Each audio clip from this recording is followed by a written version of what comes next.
Our deep exploration of the Castlevania franchise continues, as we now embark into what could be considered peak Classicvania, with games from the 16-bit era on systems like the Super Nintendo, PC Engine, and Sega Genesis, and traversing up to the consoles of the late 90s like the PlayStation 1 and N64, where the series transformed into new directions and dimensions. Brace yourself for some bangers here, with what I consider some of the best games in the series being showcased in this retrospective installment, and of course we won't ignore the details on some weird ports and prototypes, and I even got my hands on a miserable little pile of Liquid Crystal's secrets. But enough talk, let's check out every Castlevania game.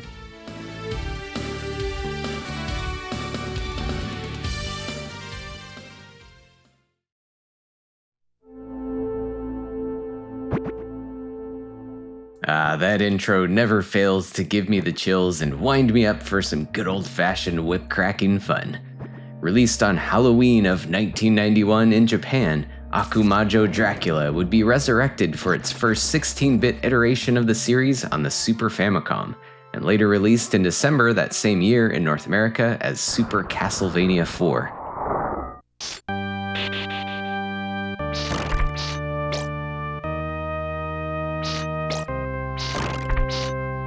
Rather than being a direct sequel to Castlevania 3, however, as the Japanese title would indicate, this is more of a reimagining of the original Akumajo Dracula on the Famicom, and reusing the same story with Simon Belmont taking on Dracula in a 1691 Transylvania.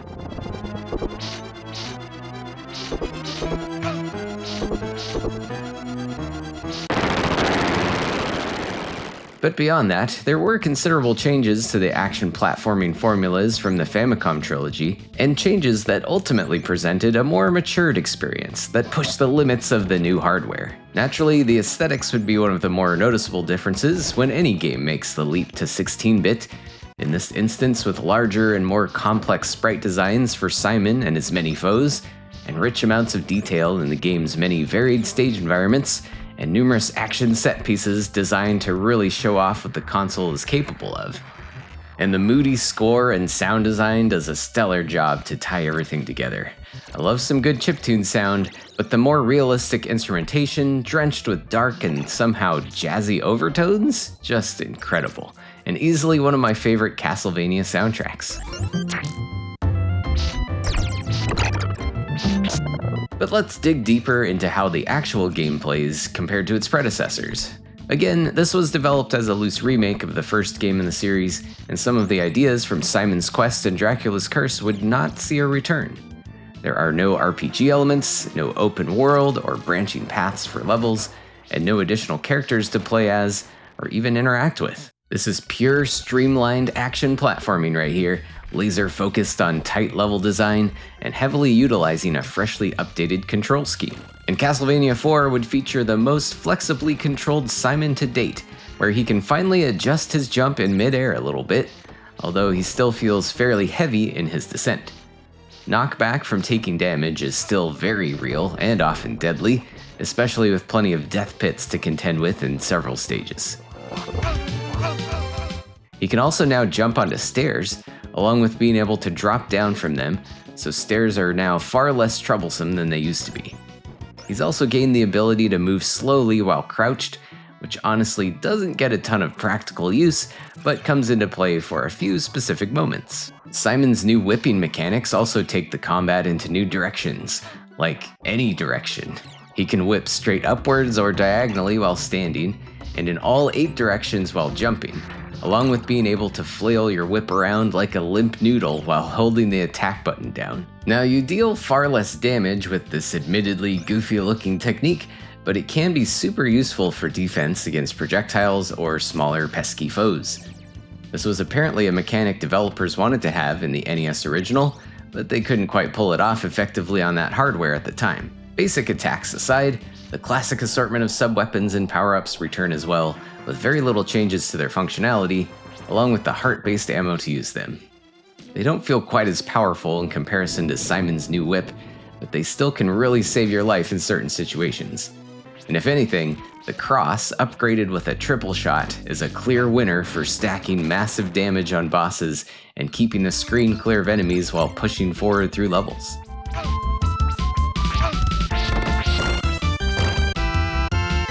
And one last new whip gimmick are these occasional grapple points, which aren't used extensively in the game, but can provide for a little extra platforming spice, as if you needed another way to fall to your death. And with this fresh approach to Simon's controls, the levels themselves have also expanded well beyond the original 6 areas of Castlevania 1, with Simon's adventure this time around nearly doubling in length, and even the first half of the game barely gets us inside Dracula's actual castle. But despite clocking in at 11 levels, it never really feels stale, with a diverse collection of locales to whip your way through, some of them clearly being throwbacks, and some with completely fresh ideas. Things get even more exciting with frequent large-scale action set pieces that flex the graphical capabilities of the Super Nintendo. I'll never forget the first time I experienced the giant swinging chandelier sequence or the rotating room when I was a kid.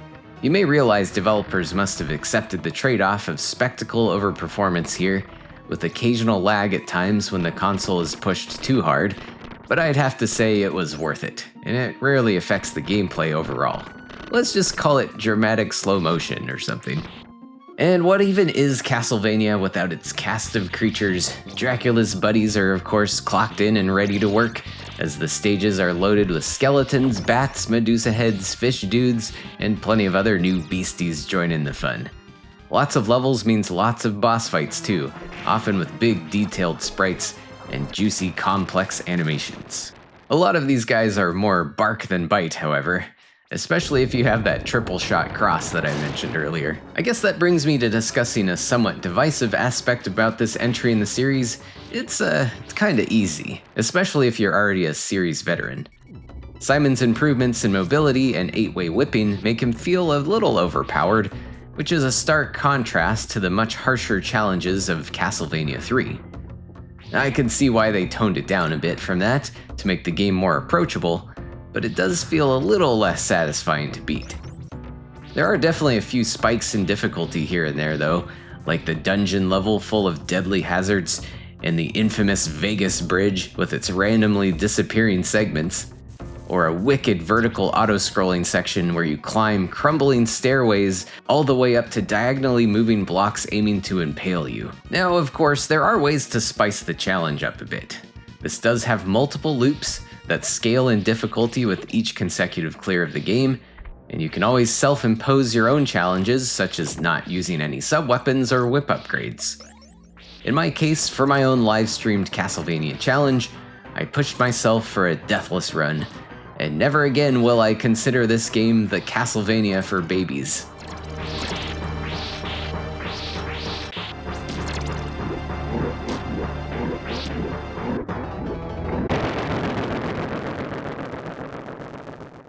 I've been a big fan of this game ever since it came out, and the easy difficulty was always my only minor complaint, but finally beating it without dying really elevated the satisfaction of putting Dracula to rest yet another time.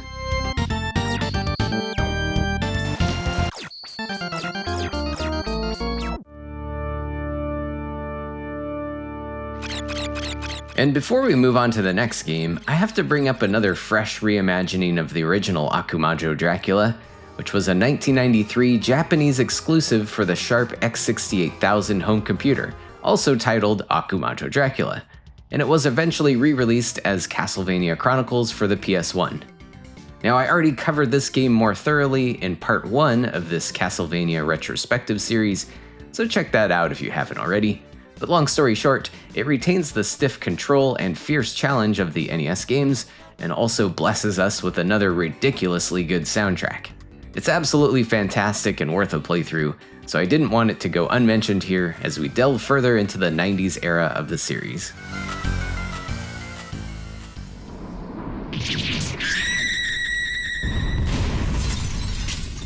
And up next, we have another first for the franchise, with Castlevania's 10th game utilizing the CD-ROM format for the first time in Akumajo Dracula X Rondo, released exclusively in Japan at the time in October of 1993, for the PC Engine Super CD-ROM system.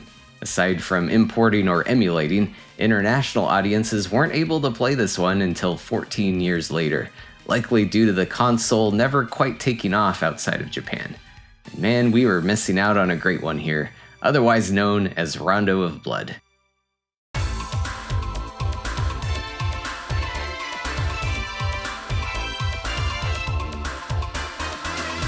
Wow, just stunning graphics and gameplay here. Okay, so this is what happens if you have the wrong system card in your console. An expert troll move and really cute Easter egg by Konami. Anyways, the real story this time around drops into 1792 and puts us in control of Richter Belmont, direct descendant of Simon and heir to the vampire killer Whip. His girlfriend Annette has been kidnapped and taken to Dracula's castle by his servant Shaft, and our rescue mission begins. And right from the beginning's introductory cutscenes and prologue, the new medium is put to use with a Red Book audio soundtrack and richly detailed pixel art and animation in the game itself. Aesthetically, it takes a quite different approach from the more dreary look of Castlevania 4, and instead goes for a much more vibrant and colorful palette. It's still thematically appropriate and expertly crafted, and then it's injected with a few anime-style cutscenes. And with the pixel art being this nice, it's no wonder that we would see many of this game's sprites reused in several later Castlevania games to follow.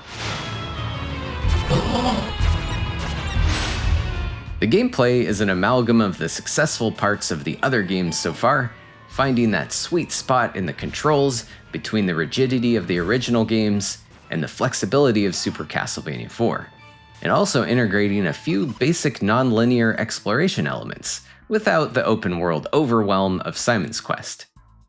Richter's control tweaks include some slight mid-air control to reduce his jump momentum, but also a pretty sick backflip ability, and you can jump on and off of stairways and even walk backwards if you hold the attack button down. Now his whip can't go in 8 directions, but at least it's always fully powered up and you won't need to track down any upgrade items. The typical lineup of sub-weapons also returns, along with one new Grimoire sub-weapon that surrounds you with spinning books. And probably the most exciting weaponry evolution here is the item crash technique, a unique special attack for each sub-weapon with more dramatic and devastating results at the cost of using extra hearts. Now, some of these crashes are more useful than others, and can make some sections and bosses trivial, but they're a very cool addition that would continue to be used in future games.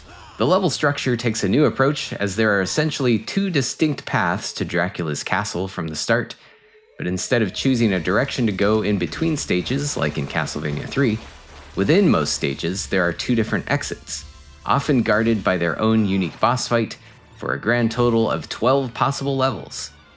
There are also 4 different and fairly well-hidden maidens to be rescued across them all, most notably the character Maria Renard, a 12-year-old vampire huntress and distant relative of the Belmonts, and she also becomes a playable character once you find her. Oh, you don't know anything! I can handle this just fine! Maria's movement, abilities, and sub-weapons are completely different from Richter's, giving the game even more variety and replayability. She may take more damage when getting hit, but has tons of maneuverability and speed with a double jump, a slide, and a roll, and also deals tons of damage by throwing birds, of all things. Her sub-weapons are other various animal friends, and they're a ton of fun to use. To top it off, she's got a devastating special ninja clone move that can absolutely melt bosses. Overall, she kind of puts the game into an easier mode, with a lot of ultra cute and humorous touches scattered into the cutscenes. But she's really fun to play as, and it makes for great speedrun tech, which I dabbled in for about a week or so. Now the other maidens you rescue aren't playable, but getting them all will give a slightly different credit roll and the satisfaction of clearing 100% of the game. And if I can't stress this enough, what an awesome game this is. Every stage is so rich with detail and wonderful environmental effects. The level design is on point and very well paced, with tough but fair challenges in the platforming and enemy behaviors. And the boss fights are spectacular as well, punctuated with dramatic last-ditch effort attacks for each of them, which won't actually be able to kill you, but could mess up your hitless attempt. Perhaps my only minor boss-related complaint is the Dracula fight, which felt rather easy to me, especially right after that spicy boss rush that remixes classic Castlevania 1 bosses, and that's followed by an intense battle with Dracula's servant Shaft. But regardless, the Drac fight is still a visual feast, and a very memorable moment in the game that echoes beyond into later entries.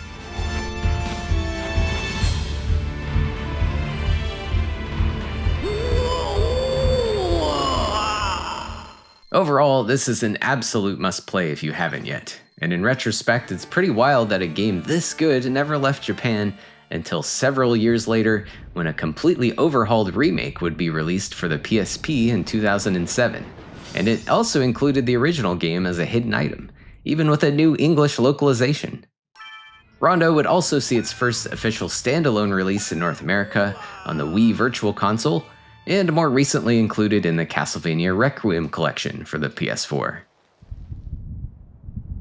Vor langer Zeit lebten die Menschen glücklich und zufrieden. So 14 years after its original release in Japan, Rondo would be resurrected for worldwide audiences to enjoy with Dracula X Chronicles on Sony's first handheld console, the PlayStation Portable.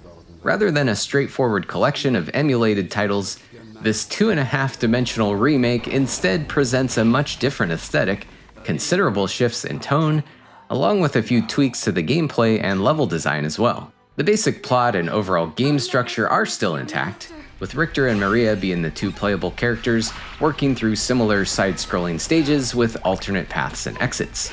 And you can still rescue other various maidens if you can find them, and eventually facing off with Dracula.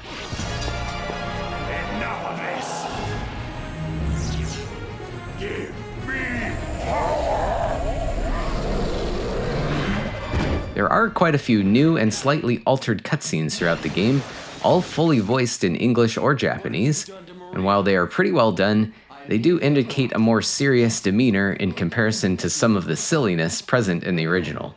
And a mild spoiler warning, but the plot deepens a bit as well, explaining Shaft's abduction of Richter's girlfriend Annette as part of a plot to turn her into a vampire. And even failing to rescue her in the game will trigger an all-new boss fight against her. Rescuing the other maidens is a little different this time as well, with slightly modified approaches needed to find them. Another more direct effect on the gameplay are these two different barrier types scattered throughout the stages that require an item obtained from each maiden in order to bypass them, adding in a little bit of backtracking, but it does open up some interesting new hidden areas. And there are various collectible things littered about as well, such as unlockable music tracks for the sound test, and most importantly, items that unlock the PC Engine Rondo of Blood and the PS1 version of Symphony of the Night. It's worth noting Symphony of the Night has some pretty significant changes to it compared to the original, but we'll get into that a bit later into the video. Other gameplay changes include a lot of reworking of the stage designs, sometimes creating something entirely new, and there's even a new boss fight with a giant Hydra.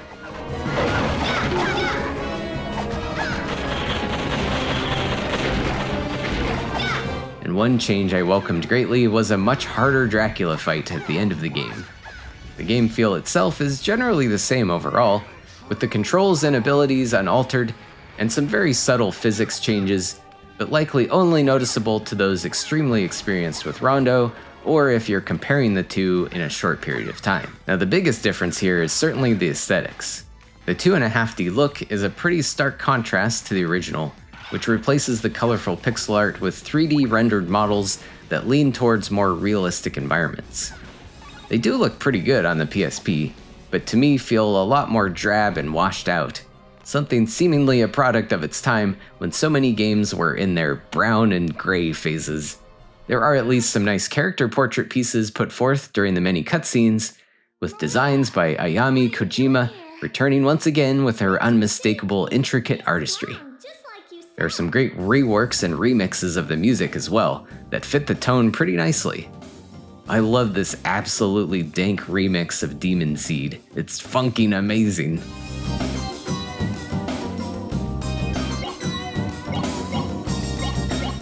overall, personally, I still prefer the original pixel art and feel like that look has aged a bit better, but I think the updated style isn't anything too egregious, and it at least adds some novelty to differentiate this experience more from the original.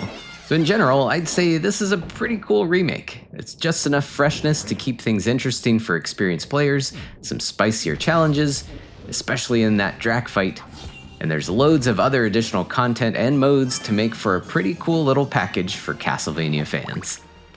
And for its time, having the remake and 2 top-tier classic Castlevania titles all bundled together in a handheld game certainly gets an easy recommendation from me.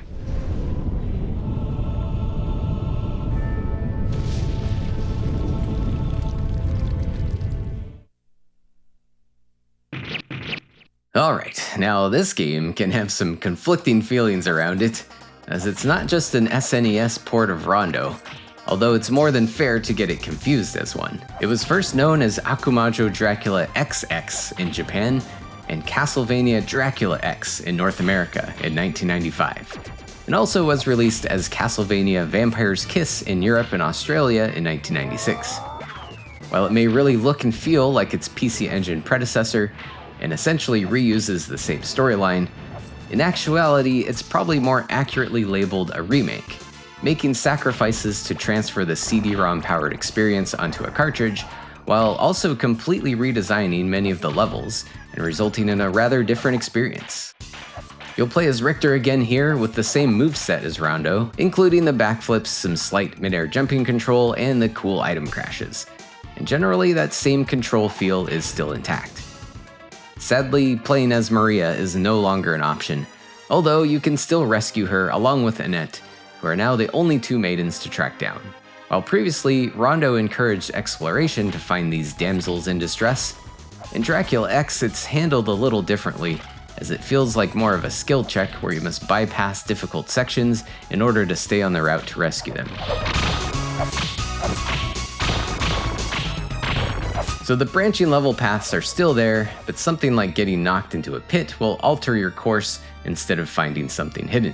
There are at least slightly different multiple endings depending on who you can rescue, and even an extra boss fight if you happen to miss Annette. There are 9 stages in total, so it's a bit shorter of an experience compared to Rondo, with some of the old stages being roughly recreated and remixed, but also there's some all-new locations and boss fights as well. Unfortunately, the level design isn't quite as interesting here, with some rather tedious and frustrating segments, and there's much less variety in the enemies. All of this is somewhat understandable considering scaling things down to a cartridge, but at least some of the graphical effects look great, and luckily the music still slaps, and actually features some really well done instrumentation for the Super Nintendo.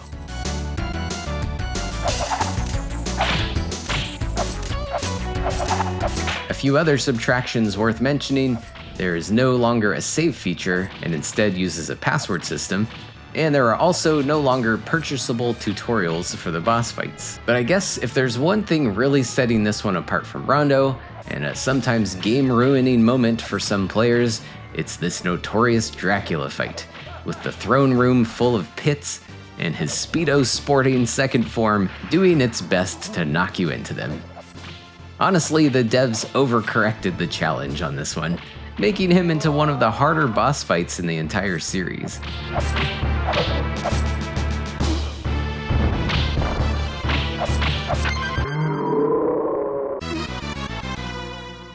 In the end though, I still think this game does get picked on a bit harshly despite its clear shortcomings. Even though it's easy to compare it directly to Rondo side by side and end up disappointed, and also honestly feels subpar compared to Super Castlevania 4, it's still a very solid game at its core, and not totally deserving of the ire, and I'd say it's still worth a playthrough if you're a fan of the series. Now, re-releases of this one include virtual console ports on the Wii U and 3DS, along with a bonus inclusion on the Castlevania Advance Collection, weirdly packed in with the Game Boy Advance titles.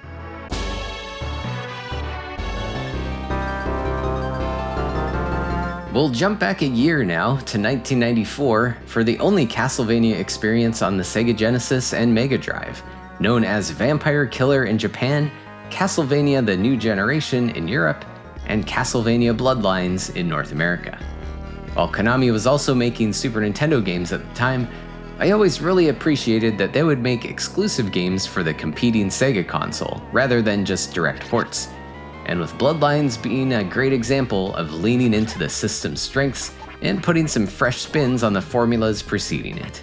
The story here is in a different era than usual here, with Dracula being defeated by Belmont descendant Quincy Morris in 1897, and of course years later attempts would be made to resurrect him, with Elizabeth Bartley utilizing the death and destruction of World War I in her dark ritual. Now you might know Quincy as a character from Bram Stoker's novel, making this one of the first times to really try and sync up with the classic Dracula tale, but the connection is still pretty loose, so don't expect a serious attempt to match up the storylines with that.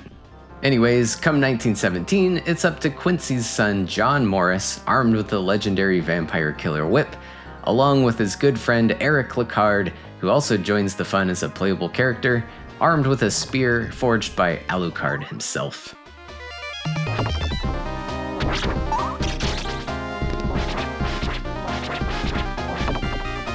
You can pick from either character at the beginning of the playthrough, providing for two fairly different gameplay experiences overall. John plays pretty much like a classic whip-snapping Belmont would, along with the ability to whip diagonally while jumping, and even being able to latch onto ceiling surfaces a bit to swing across large gaps. His jumping control is comparable to Richter, but without the backflip. In the weaponry department, there are multiple levels of whip upgrades, culminating in a powerful whip that can do tons of damage, but can be lost if you take any hits. He has some classic sub-weapons available as well, with the axe, holy water, and a new boomerang with a slightly different pathing than the usual cross. The sub-weapons also get better with whip upgrades, and reaching that ultimate whip power-up also upgrades the sub-weapon attacks, giving you a powerful magical blast that squirms around the screen, destroying everything. By the way, sub-weapons are powered with jewels here. Not sure why they veered away from the classic hearts, but they function essentially in the same way as ammo, with the more powerful attacks costing you a bit more. Now playing as Eric is markedly different as he has a slightly altered control scheme. His long spear has more reach than John's whip, and he can stab in multiple directions while still standing. He also has a high vertical jump as the alternative to John's whip swinging, giving him access to higher areas and leading to slightly different paths through the stages. He's also got the same sub-weapons and upgrade potential as John. Now, Eric undoubtedly makes the game a little bit easier, so it's a nice challenge variance beyond the game's multiple difficulty settings.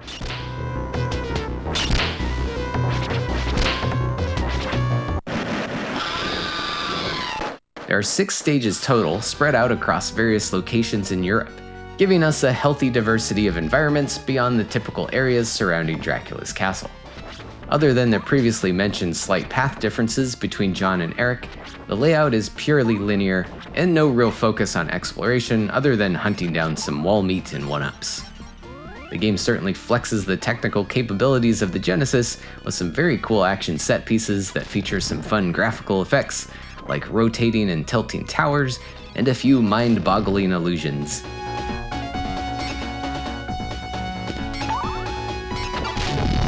And you've got plenty of the classic Castlevania enemies here, of course, some modified a bit to match the new time period, and with an array of what I lovingly call treasure-ass bosses as well, with tons of moving pieces to them and sometimes goofy-looking marionette-like movements, reminiscent of other Genesis games like Contra Hardcore and Gunstar Heroes.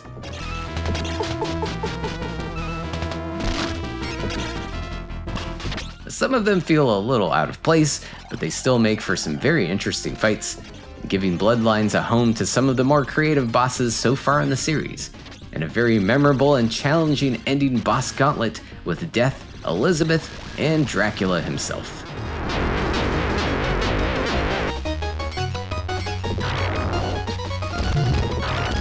Bloodlines can definitely be on the tougher side, but very flexible with the 2 characters and several difficulty modes, with the best endings awarded to completing the game on Expert mode. And weirdly, the game has limited continues, but also a password system, so technically you could just keep reloading passwords instead of using continues. Now if I were to rank the hardest of the 16-bit entries, I'd probably put John's Expert playthrough at the top, and it might be one of the more hardcore entries to speedrun as well, since you really want to hang on to that big whip upgrade and avoid getting hit at all in fear of losing your damage output. And finally, some regional differences worth mentioning: the PAL versions play slower and also had some censorship of the game's blood, even to the extent of removing blood from the game's title before release. The Japanese version also has some difficulty tweaks with a slightly easier normal mode, and it gives you the full ending without having to beat the game on expert. And re-releases include being packaged with the 2019 Anniversary Collection, and this can also be found on the Genesis Mini Console. Overall opinions on Bloodlines I've heard are a little divided. Maybe it's a bit of the old Nintendo versus Sega console wars scars, but personally I really love the vibe of this one, and the gameplay feels great to me. It feels a bit more energetic than Castlevania 4, has very well balanced challenges to take on, a fun, vibrant, and cartoon-like aesthetic with a bit of a bloody edge, and not to mention a fantastic soundtrack with Michiru Yamane's first of many scores for a Castlevania game.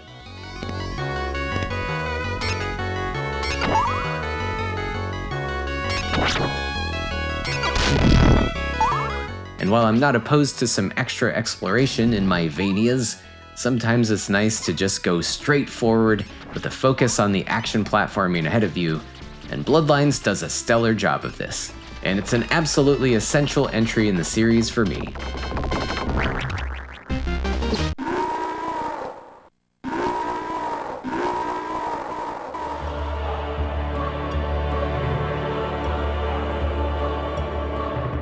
And in 1997, the Castlevania series would see quite a major transformation for its first entry on the Sony PlayStation, and also become an undeniable historical landmark not only in the franchise's history, but in the landscape of all video games.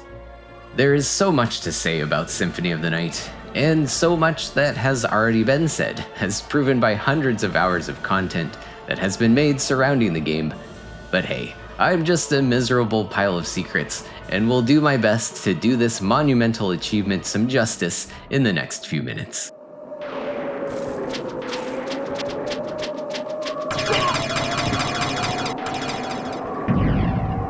Released in that awkward era where most games were making the transitions to 3D, Symphony of the Night stood its ground in the second dimension while still making efforts to grow the adventure beyond one-sitting playthroughs. At the time of release, this led to a few now laughable game magazine reviews complaining about outdated graphics, and a lack of marketing efforts by Konami in North America and Europe led to some poor sales figures initially. But it wouldn't take too long for word of mouth to get around and a strong following to form, even to the point of giving birth to a new genre moniker, the Metroidvania. Now, without getting into a rambly rant about the shortcomings of using two franchise titles as a game genre descriptor, let's stay on track here and focus on the game itself. Symphony of the Night, or Akumajo Dracula X Gekka no Yasokyoku, which translates to Nocturne in the Moonlight, was directed and produced by Toru Hagihara, who also directed Rondo of Blood. It would also be the first time Koji Igarashi would work on a Castlevania game as a programmer and eventually assistant director, before going on to lead several Castlevania game projects for Konami in the future.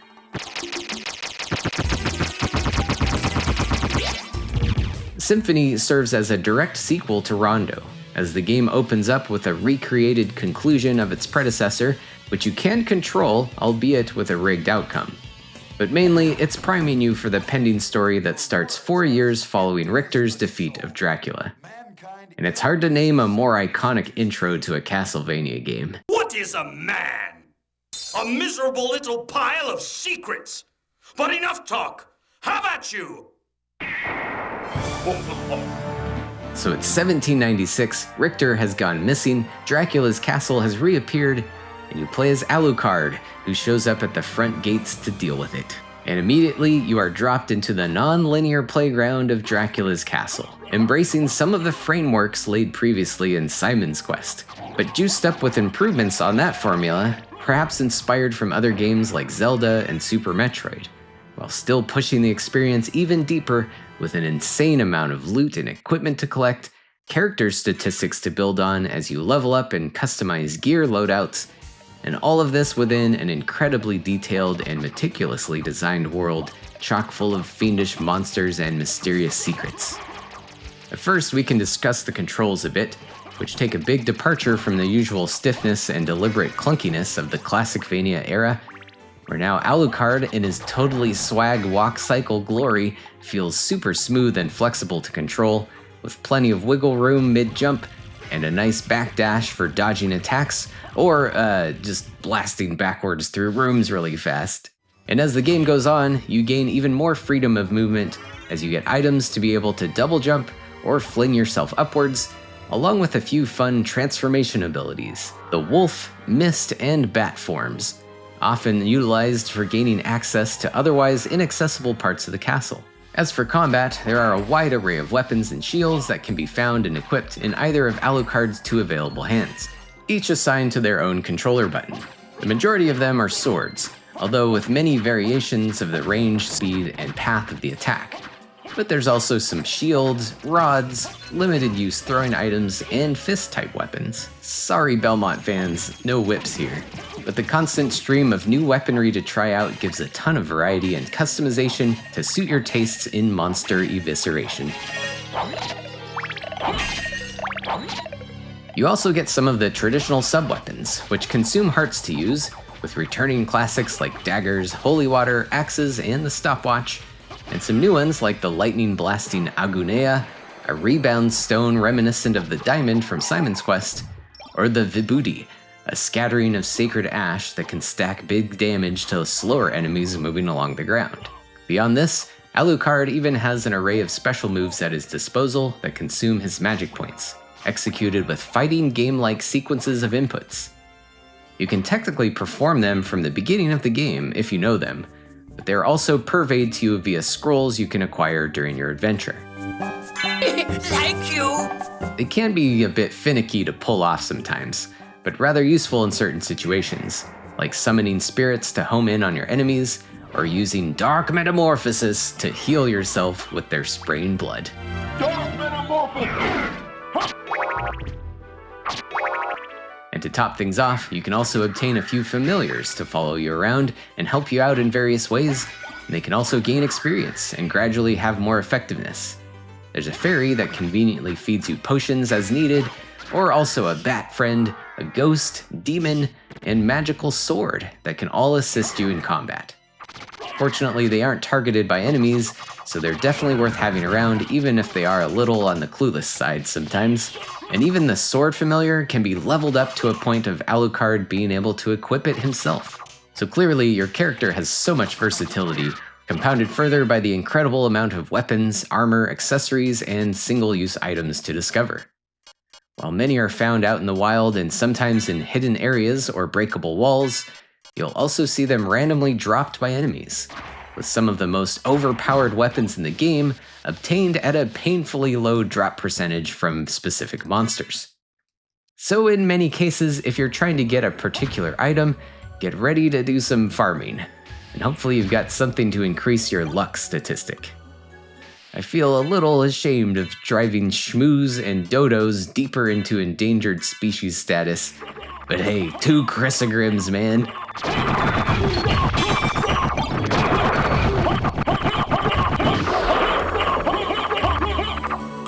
To top things off, some weapons even have their own special moves to give you even more destructive potential. And to be honest, some of the stuff you find is really unbalanced, with some items being silly and mostly useless, and the best equipment can make the game into a cakewalk. But in the end, it's still up to you whether you want to exploit that or not. Now, all of these fun abilities and items would go to waste, however, if we didn't have a good place to use them in.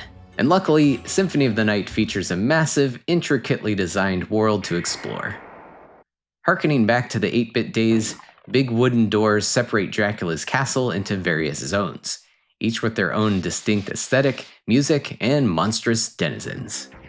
Naturally, the game is somewhat linear at first due to your limited abilities, but it doesn't take long to have more agency over where you'd like to explore next, eventually having a bit of backtracking to do in previous areas to reach places you couldn't previously. That classic Metroidvania formula in action. Backtracking rarely feels boring here though, as the zones have so much detail and character to them and are surprisingly diverse considering it's all within one primary location. Not to mention plenty of well-hidden secrets to uncover, warp points to speed up the backtracking process, and even a few encounters with Maria Renard, who's also searching for Richter and plays a key role in the unfolding story. You seem human, and yet, what do you here? And let's not forget that wacky librarian who sells a variety of items like castle maps and special attack scrolls, along with potions and other equipment. I'm interested in this. There are also plenty of boss rooms to discover as well, with some classic foes returning, but plenty of new grotesque creations.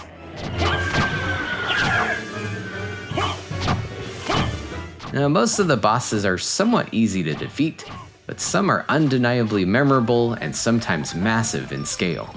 And I guess this is a bit of a spoiler that I assume most people have probably already heard about, but at one point in the game, assuming you don't accept the bad ending following a battle with a delusional Richter in the throne room, you are then given access to an inverted version of the castle, with everything flipped upside down, loaded with stronger enemies and new bosses, and home to the various body parts of Dracula needed to resurrect and destroy him.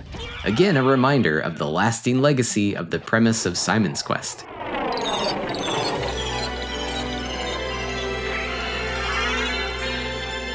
Arguably, this second half of the game might feel a little bit tedious to re-explore, but the process has a faster pace this time around since your movement has much more flexibility at this point, and your equipment may be at a state where you can smash through any enemies and bosses in your path rather easily.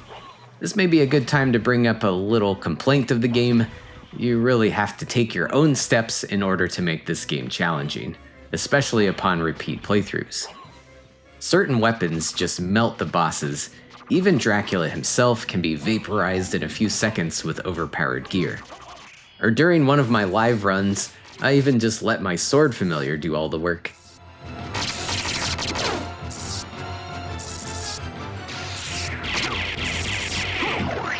Now, the actual hardest boss in the game would probably be Galamoth, a fun nod to the arch-villain in Kid Dracula. But even he can still be handled just fine if you have enough healing potions to tank his damage, or if you have a certain item equipped that negates all of his lightning bolts. So really, unless you dive into fan-made hacks or randomizers, you'll need to impose challenges upon yourself, like perhaps uncovering all 200.6% of the castle. Don't ask me how the math works on that.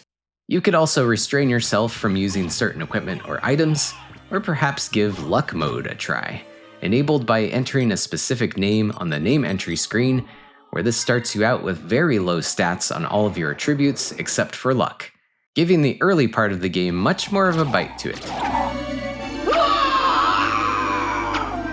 But by the time your luck stat grants you all of that sweet loot, it's basically back to melting bosses' faces again, but it's still a fun little extra mode to try out.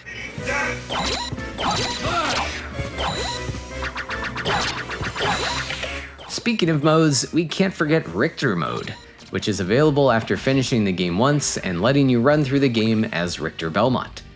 You can't equip him with items other than sub-weapons, and he doesn't gain experience points either, but he certainly makes up for it with devastating item crashes and an array of powerful special moves that also give plenty of movement options for navigating the castle, well beyond the moveset that he had in Rondo. He does at least gain some extra maximum health from collecting HP upgrades, but overall it's a nice challenge. Again, as long as you restrain yourself a bit and don't rely on the absolutely busted holy water item crash. Difficulty nitpicking aside, this is still a tremendous game, and it's a pleasure to play through multiple times, with so many fun little details and secrets everywhere, and just immaculate vibes. The soundtrack is a massive boon to this, with Yamane knocking it out of the park here again with one of the best video game scores of all time. Paired with absolutely gorgeous pixel art for the environments and a really wide assortment of creatures and fiends to contend with, it's no surprise this aesthetic, originally born from Rondo, would stick with the series in quite a few later games that would also follow the Metroidvania template that feels so well refined here.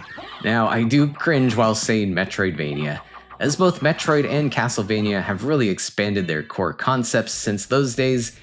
Technically, they weren't really the first games to feature this kind of gameplay.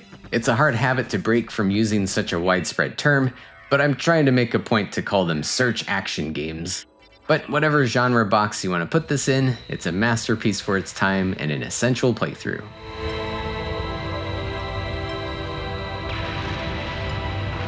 Now, there aren't a ton of major notable differences between regional versions here, except maybe a couple of extra familiars in the Japanese version that function more like cosmetic Easter eggs, like the nose demon, and some interviews with Japanese voice actors you can check out in the library, as opposed to the sound test they give you in the North American version. But rather than list off those minor details, I'd like to spend some time digging into the many ports and re-releases of the game with some really interesting differences and additional content. But you must always remember that the only thing necessary for evil to triumph is for good men to do nothing.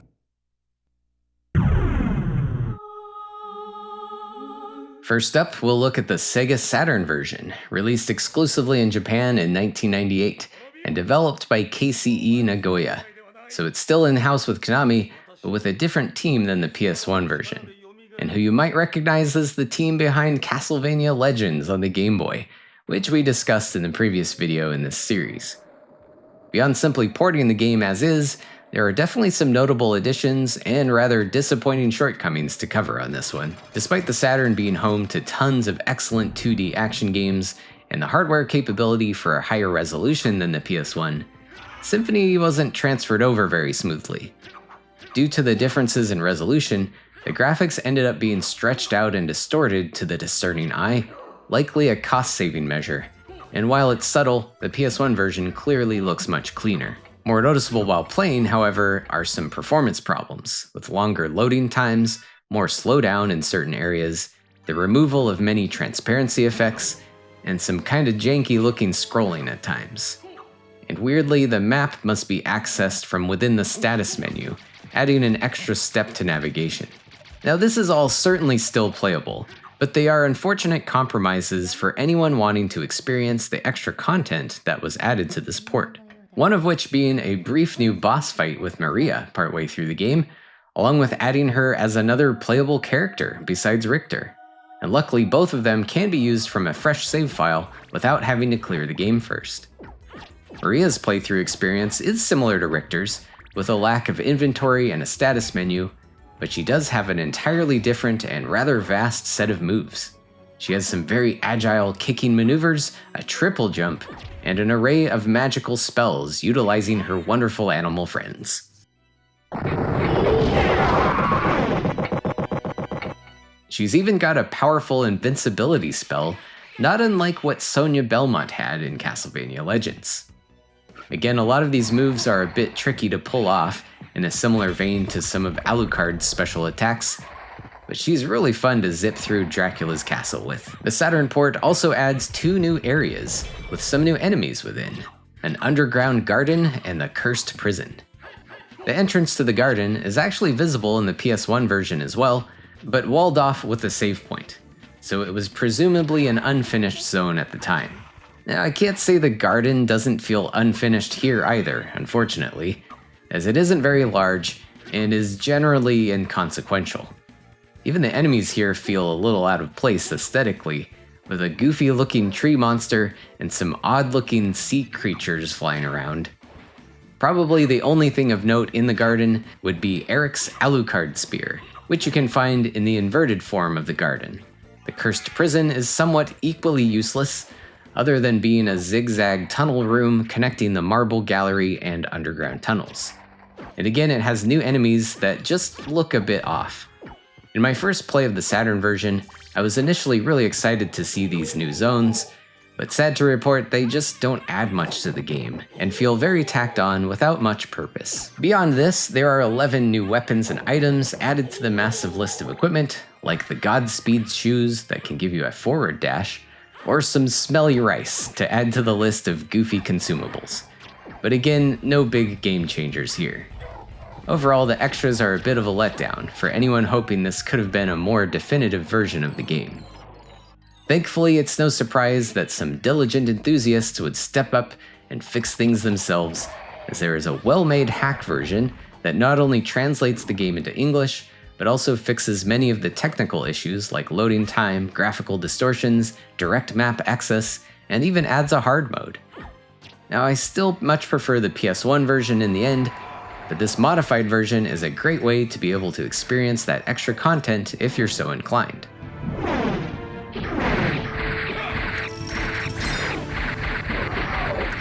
Now, the next port of Symphony of the Night to be released would be for the Xbox 360, first made available as a digital-only title on Xbox Live Arcade in 2007, and eventually got a physical release as part of a Konami compilation disc packaged with Super Contra and Frogger. This port was based on the North American PS1 version, but adds in achievements and even an online leaderboard for speedrunning. It also includes a pixel smoothing option since it's being upscaled on the system, so that's gross, but at least it's not forced upon you. It also ditches the awkwardly out of place but still rather iconic I Am the Wind song heard in the end credits, probably due to licensing issues, and it also removes the few FMV sequences to save on disk space, although the Japanese release did add those back during a later patch. Overall, this is certainly a viable way to play this, and a solid port without too much to complain about.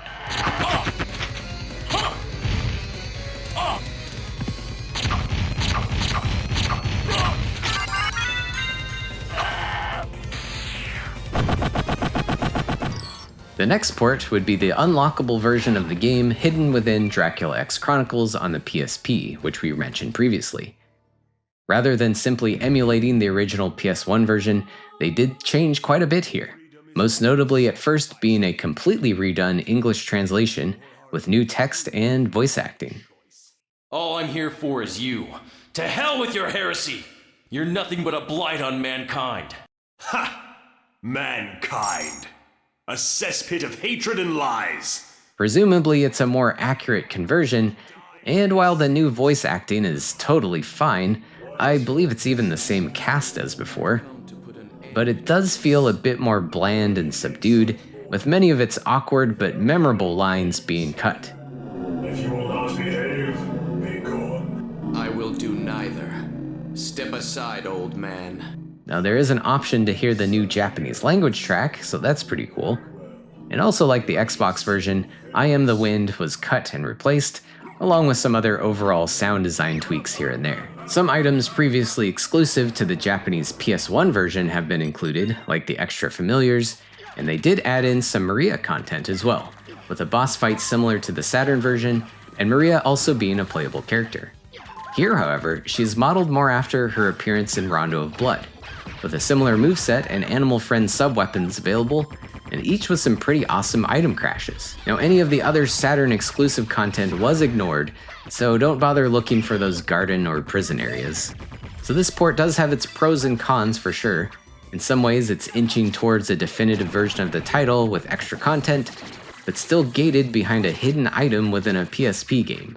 And that new translation doesn't quite hit the same for me. It wouldn't be the last we would see of that port either, as eventually it would be the basis for how Symphony of the Night was included with Rondo of Blood in Castlevania Requiem, released in 2018 for the PS4.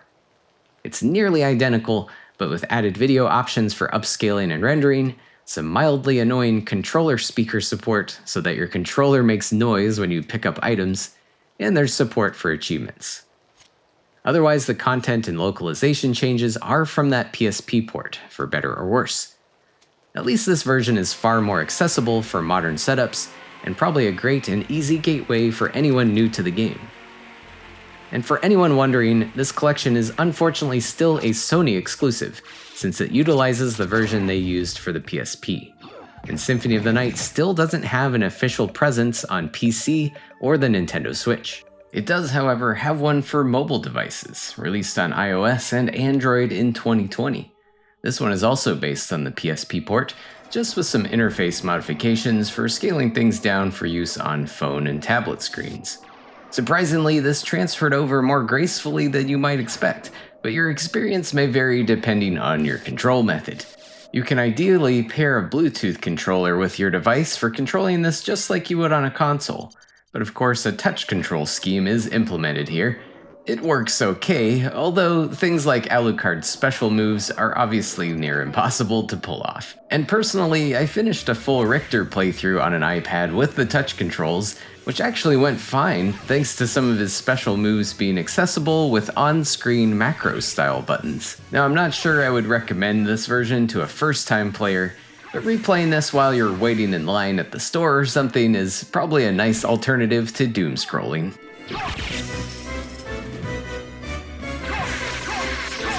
And in the end, if I had to pick one version of Symphony of the Night to recommend out of all of these, I'm still thinking the PS1 version is the best way to experience the game overall. It just looks, sounds, and performs the best, especially on a CRT or properly upscaled setup. 'Twould be best for this world if I were to disappear forever. I see.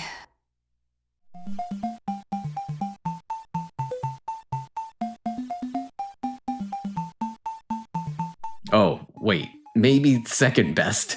How could I forget this one? The unreleased prototype for the Tiger Gamecom, a short-lived handheld console aiming to grow beyond their usual lineup of LCD handheld games, armed with a black and white touchscreen and running games off of cartridges. It's certainly an odd duck in the realm of handheld systems, but it did get a few big franchise entries like Resident Evil 2 and Duke Nukem 3D. And maybe if the system had sold more, we might have gotten a finished version of Symphony of the Night. Now, this prototype version was dumped and made available online in 2022, and it's actually playable from start to finish, if you don't mind getting your hands dirty with an exotic emulator originally used by Gamecom developers, which I found to be the most stable and smooth way to play this. Now, obviously, it's jank as all hell, but it's a pretty ambitious project considering the hardware, and it's weirdly fascinating to explore, especially with these haunting marimba sounds in the background.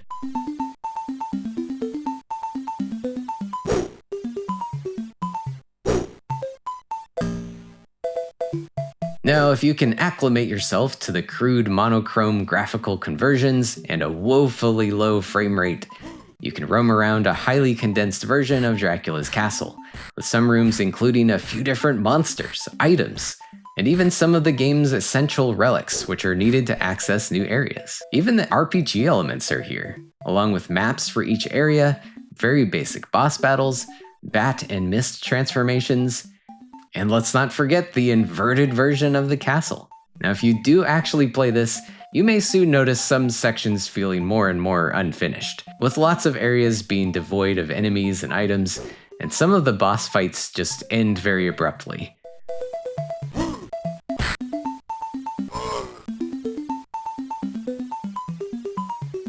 Or sometimes you might even walk through a wall and softlock yourself. By the way, save states are strongly recommended on this one. While there are save rooms in the game, they just give you a password, and that password system doesn't actually work. But the game does have what you could call an ending screen to reach, and in my case, it took a few hours to explore most of the castle and reach the supposed final showdown with Dracula, which just kind of glitches out. But still, this is super cool that it exists in a playable state at all, and a really interesting window into what could have been a really unique demake.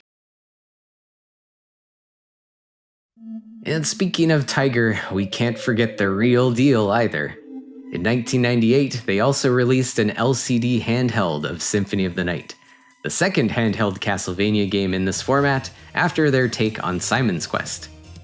By this point in time, LCD games certainly felt very antiquated and probably not the hottest sellers in the toy store anymore compared to proper handheld systems. So you can imagine there weren't many of these units made, now making it a rather pricey collector's item and another wild and unique oddity in the Castlevania franchise as a whole. The plot, outlined in the included manual, basically summarizes the core story from the original, and you control Alucard fighting through 4 stages within Dracula's castle, while Richter Belmont has gone missing and Shaft has resurrected the liquid crystal Lord of Darkness himself. Gameplay is somewhat similar to what we saw in the Tiger handheld of Simon's Quest, covered in a previous video, with a pseudo side-scrolling view having you take out any enemies that appear in your path. Again, it's a matter of timing your attacks and managing multiple enemies efficiently in order to get rid of them as soon as possible before they can deal damage to you. This one does feel a bit more fair than Simon's Quest, at least, as there are frequent heart drops to pick up and give you an extra hit point, and they don't disappear so quickly like those damn orbs did. I'm not bitter at all about that. Thankfully, there's no pits to fall into either. In later levels, you also have some extra maneuverability by jumping up to a higher platform, needed to hit enemies on the upper half of the screen, but also useful for dodging hordes of foes on the floor, including zombies, bats, Medusa heads, and witches. Surprisingly, each stage even has a unique boss fight, with Medusa, a hippogriff, a succubus, and of course Dracula, so there's quite a variety of creatures crammed into such a limited playing field. There are even weapon upgrades and items dropped after each boss fight. So we've got some very primitive progression in the mix here, not to mention obtainable sub-weapons as well, with daggers, axes, and holy water. So much like Simon's Quest, this one punches way above its weight, and it's a very ambitious and fun little handheld to check out. Now again, it's prohibitively expensive to actually play, and it has yet to see a digital recreation of any kind. But since I picked up this handheld specifically for this big Castlevania project, you might be happy to hear I have been working with someone to remedy that, in the hopes of getting more people the chance to play it. It's still a work in progress, but I'll try to keep the description of this video updated with any links to that once it's done. Okay. No. Oh, he's not alternating.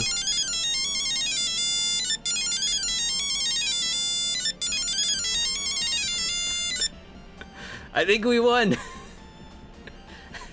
I don't know how. It played the song 3 times. We did it.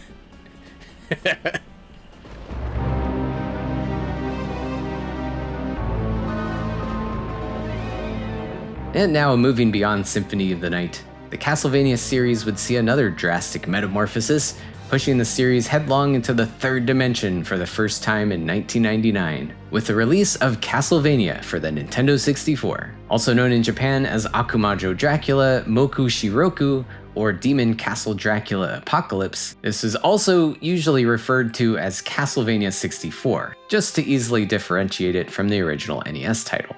In a time when 3D was clearly the more profitable direction for mainstream games and franchises, Konami would follow suit with development handled here by a newly formed subsidiary team, KCE Kobe, and early production and announcements occurred in 1997. As development progressed and pressure to release the game quickly would increase, the game's original scope would be reduced in various ways, including dropping several playable characters and a multiplayer mode, with some cut content being implemented into a later prequel and remake with Legacy of Darkness, which we'll get more into a bit later.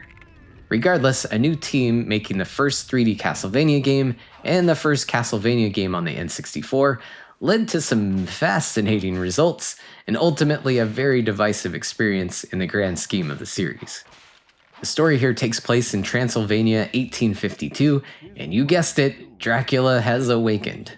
Stepping up to stop him are the 2 heroes Reinhard Schneider and Carrie Fernandez, heirs of the Belmont and Belnades clans respectively, with Reinhardt armed with the legendary vampire killer whip, and Carrie gifted with powerful magic. They cross paths with a few other characters as they venture deeper into the castle, like the aged and boastful vampire hunter Charlie Vincent, the mysterious merchant Renan, and a young boy Malice, and a few other folks that can vary depending on your character selection for your playthrough. While Reinhardt and Carrie's playthroughs are mostly similar, they do have some unique stages and rather different playstyles that can warrant a second playthrough of the game, assuming you enjoy this one in the first place. And translating Castlevania's usual gameplay to 3D got rather awkward to say the least, but to be fair, a lot of other 3D platformers of the time suffered similar issues as developers experimented in this burgeoning space. Movement uses the analog stick to move freely around the world, and you can jump around with some degree of mid-air adjustment, along with quick sidestep jumps and short backwards dodges for avoiding attacks. You can also grab onto ledges to pull yourself up to higher spots, or shimmy along horizontally. You can also crouch or do a mildly damaging slide move while running. So there's plenty of flexibility here to be expected in a 3D experience, but a far departure from Classicvania stiffness. While the movement control feels totally fine, the camera can be a frequent pain point, seemingly controlled by Dracula himself at times whenever you're attempting some tricky jumps.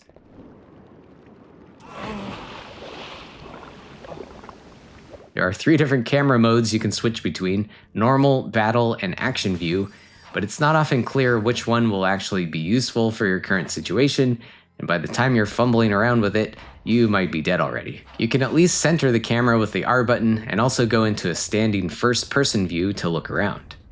The more you play, of course, the better you'll get at adapting to this new perspective, but it can be a quick turn-off to a lot of players firing up the game for the first time, especially considering the first area of the game mostly devoid of music and home to some immediately difficult and frustrating platforming. At least attacking stuff generally feels pretty good, with Reinhardt's whip having a generous amount of range, and Carrie being able to shoot long-range projectiles, and a very useful homing shot that you can charge up.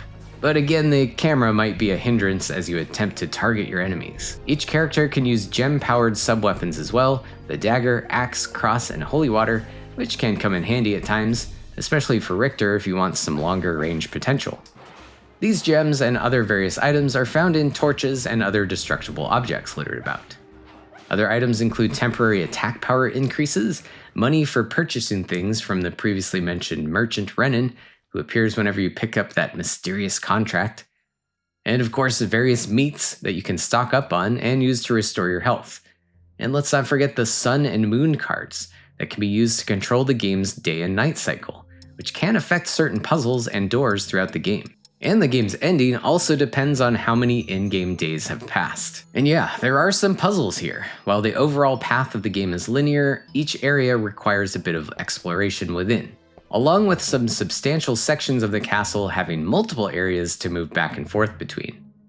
At first it may just be a matter of flipping a switch to open up a door, but the complexity increases in a few spots, almost giving off a survival horror game kind of vibe, ultimately feeling something like the love child of Chris Redfield and Lara Croft or something, but still undeniably having the gothic flavor of Castlevania at its core. That vibe breathes through the game's diverse range of levels, even if the initial Forest of Silence can feel a bit off the first time you step foot into it. You can tell you're in for a bit of a wild ride once the skeletons on motorcycles show up and a big boss battle with a giant homunculus kicks off.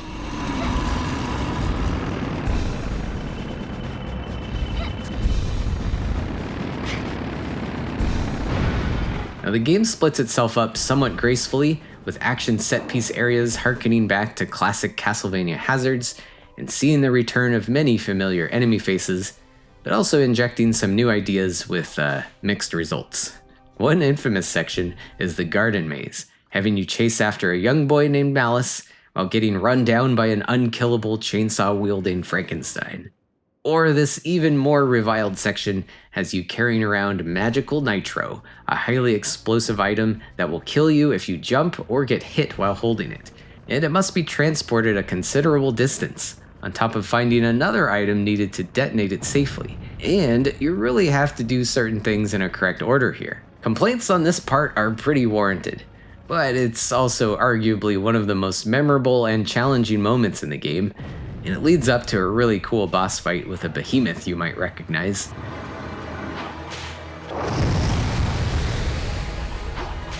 Pushing forward towards the end of the game, things start feeling more straightforward, focusing on combat and platforming, and there's plenty of pretty epic boss fights and plot twists that I won't spoil in case you've never played this one to the end. And even once you beat it, there's always another playthrough waiting for you with the other character, and an unlockable hard mode as well. Now, I can't deny the game's awkwardness, but I think this is one that can really grow on you once you adapt to the controls and get more familiar with the game. Playing this through for the first time and embracing the jank was honestly a journey of self-discovery for me in a variety of ways, which I detailed a bit further in a one-off review of this I made a while back. And with a bit of patience, it's one I can easily recommend if you're not easily swayed by the naysayers.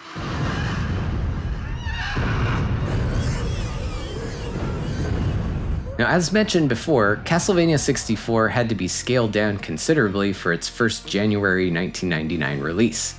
And while it's still feeling like a pretty complete game, there were a lot of concepts and ideas that couldn't quite be implemented in time for Konami's release deadline. And in a somewhat consumer-confusing move, December of that same year would see the release of Castlevania Legacy of Darkness, which I can best describe as a hybrid prequel remake director's cut turbo special edition. At full cartridge price, of course. It's quite an interesting overhaul, really. On the technical side of things, the graphical performance has been improved slightly, and they did add in support for the N64 expansion pack, which enables a mode with cleaner looking textures, but at a severe cost of frame rate. Things like particle effects from hitting objects make things super choppy, and you'll probably quickly find yourself switching the setting back to normal. Supposedly, some of the control and camera functionality was adjusted, but I found the changes to be too subtle to make any sort of marked improvement. But more importantly, there's an impressive amount of new and modified game content to take a bite into, stuff that didn't make the cut into the original release. Rather than picking from either Reinhardt or Carrie at the start of your journey, we instead can only play as Cornell, a cursed man-beast who has found his village razed by Dracula's minions, and then begins a search for his kidnapped sister Ada, 8 years prior to the events from Castlevania 64. He may look a bit frail in his human form, but can still scratch the hell out of his foes, and you can opt to use up your remaining jewels to switch to a very powerful beast mode that will last until your supply is drained. Right from the beginning, you'll also find yourself in an all-new stage on board a ship that's on its way to the castle. And upon your eventual arrival to the familiar-looking Forest of Silence, you'll also find the level design there to be completely remixed with a different layout and some altered puzzles, a trend that generally continues through the rest of Cornell's journey. Naturally, you'll interact with a few characters as well, like a fellow man-beast named Ortega popping up here and there, or notably Malice has been replaced by a boy named Henry in the Garden Maze. And there are even a few new boss fights as well, and an all-new phase of the Dracula battle. And if you hated the magical nitro section, be relieved that Cornell doesn't have to worry about it. Overall, I'd say they did a pretty good job of making this playthrough feel somewhat fresh while reusing the prior foundations. And once you finish the game with Cornell, the content continues to expand, with that Henry kid becoming unlocked as a playable character, pushing the story a few years later when he's a bit more grown up and hilariously armed with a handgun.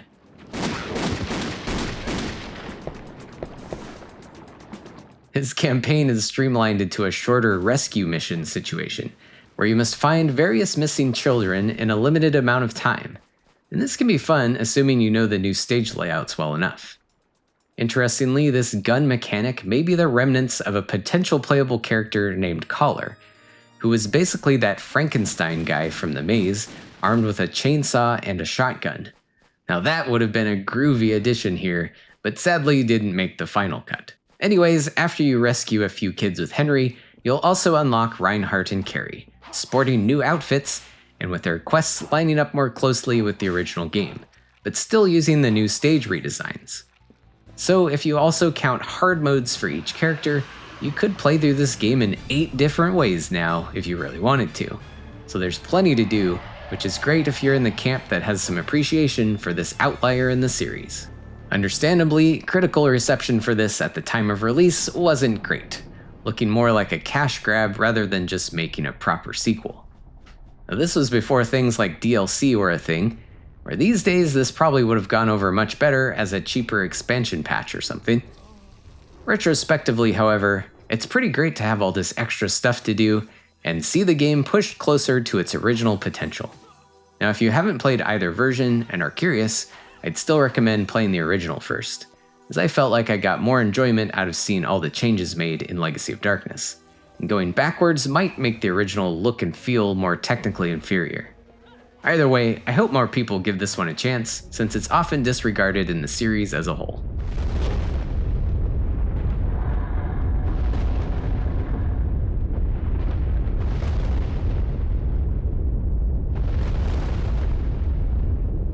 And last but not least here, we have one more forgotten Castlevania relic of the 90s with the unfortunate story of the cancelled Castlevania Resurrection on the Sega Dreamcast.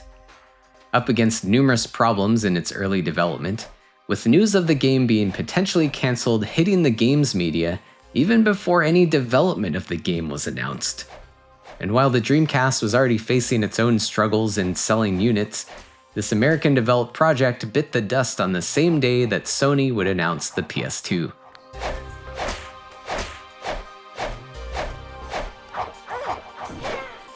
Fortunately for Castlevania enthusiasts, a playable demo of the game made for an E3 convention would find its way online in 2021. And we can control our gal from Castlevania Legends, Sonia Belmont, in a small handful of unfinished areas. Apparently, this game would have also featured the introduction of a Victor Belmont, who travels back in time to help her out. But sadly, you won't really see any sign of him here. Admittedly, there isn't much to do in this demo, but at least you can see the bones of what could have been a beefed-up evolution of what we had on the N64. And it's certainly a shame that Sonia would get snubbed again here. Maybe someday she'll get another chance to shine.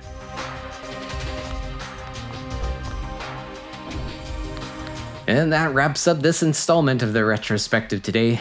So keep an eye out for the next one as we delve into the many search action bangers on the Game Boy Advance and Nintendo DS, along with a couple more 3D excursions on the PlayStation 2, and some deep-cut mobile oddities as well. A quick special thanks to anyone supporting me on Twitch, Patreon, and with YouTube memberships. You're truly helping this lengthy challenge sustain itself. And thanks so much for watching. We'll catch you next time.